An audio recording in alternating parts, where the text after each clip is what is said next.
I've been a car enthusiast since I was a boy, and I always wanted to work on cars. I worked for about 42 years in the car design industry, and I had the chance to work for the most prominent Italian brands like Ferrari, Maserati, Alfa Romeo, Lancia, Fiat. So I had a very, very fulfilling life because I succeeded in doing what I wanted to do when I was a boy. It's my pleasure to have the chance to talk about Italian design. In fact, here you see three cars that are different but represent an evolution of a theme from a more raw and evolutionary design like the BAT5 to a more mature and completed design as the BAT7, finally to something that could eventually be produced as the BAT9. So an example of the creativity of Italian designer, because in Italy at the time and for a long time after, there was not a formal training for car designers. So there were engineers, there were aerodynamic technicians or even artists. So they were in a way naive in their first design, but full of creativity. And the meeting with people like Bertone, skilled technician, allowed them to add to their creativity a more mature technical skill, and this was the result.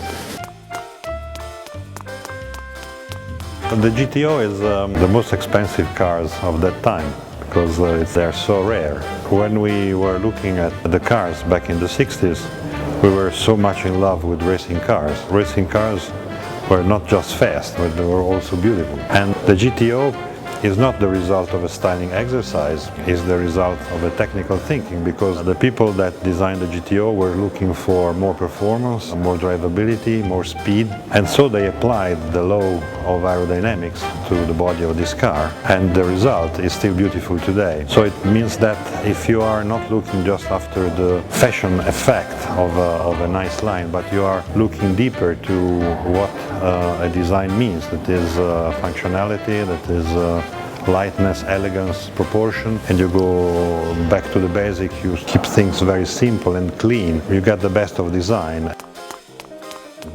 This is a early 90s Pininfarina show car. For a long time I didn't love much this car because I found it was too long and out of proportion. I got used to it in time, and today I love it a lot because in this era of very heavy and overdone vehicles, this car is very simple and clean. It's still elegant today. By the way, the one that's shown here is one of the best examples of this line of cars.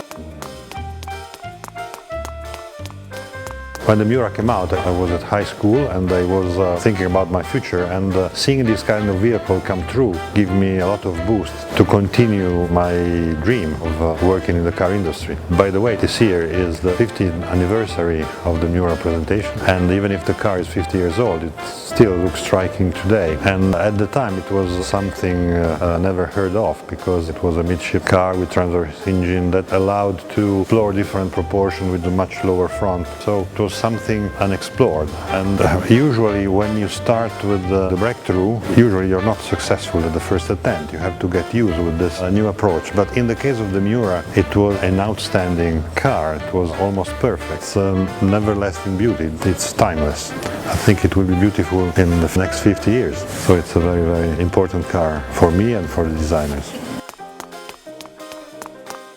Well, the Stratos there. I have an American colleague, Mike Robinson, that always say I'm here today and I made my career in design because I've seen a picture when I was a boy of this car, and having seen this car I couldn't do any other job in my life than designing cars. This exhibition covers a span of time that more or less ends with this period, because in the late 60s, early 70s there was a kind of race towards more and more futuristic shapes between the Italian coach builders. It was like designer had lost the need to design road cars and were moving towards pure shapes. The 60s were such a period of great innovation in all the activities, from music to fashion to automobile design, that everyone was very excited. And this lasted until the early 70s. And everybody started to wonder about the future, and all of a sudden all these dreams stopped, and it was like we were awakening and have to confront with the reality. By the way, I started working in '73 and the oil crisis came and I said, well, I succeeded in making cars, but will we make cars in the future or not? Did I make the right decision or not? And in fact, having made for more than 40 years, it was not so bad.